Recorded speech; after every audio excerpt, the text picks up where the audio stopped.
نه نماز بامدادی، نه دعای شامگاهی، نه ز سوز سینه آهی، نه ز چشم توبه اشکی.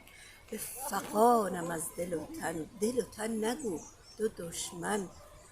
تن سست پرگناهی، دل سخت بی حیایی.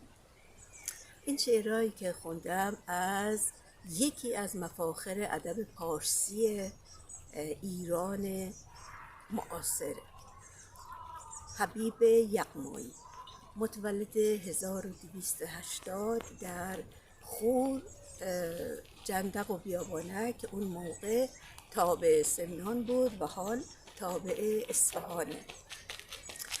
این حبیب یغمایی پژوهشگر، ادیب، محقق و روزنامه نگاره و خدمات بسیار زیادی به ادبیات ایران کرده.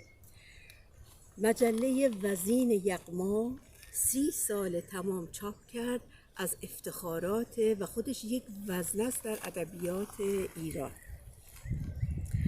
متاسفانه سالی که به درود حیات گفت 1280 به دنیا اومد، 1363 83 سال بعد به درود حیات گفت و در عرض این 83 سال عمر پربرکتش ازدواج پربرکتی هم داشته، 3 بار ازدواج میکنه، 10 فرزند داشته و خدمات بسیاری به ادب ایران کرده.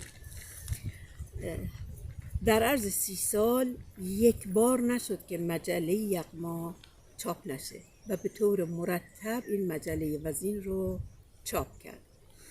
وقتی که فوت کرد هنوز اون شور ترسناک یورش 57 در مردم بود و اونطور که شایسته و بایسته است بدرقش نکردن و حتی این شعرهای قشنگشو که در مقبره‌ای برای خودش ساخته بود و کتابخانه‌ای با 10,000 جلد کتاب تقدیم کرده بود در خور بیابانک، شعراش کاشیارش صدمه زدن و کتابخونه رو جابجا کردن و در این بین شاهنامه فایسنگر فردوسی هم مفقود شد.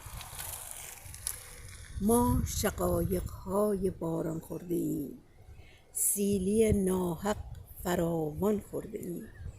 ساقه احساسمان علان و زخم‌ها از دست دوران خورده ایم. تا چه بود از تاکنون تقصیرمان، تا چه باشد بعد از این تقدیرمان.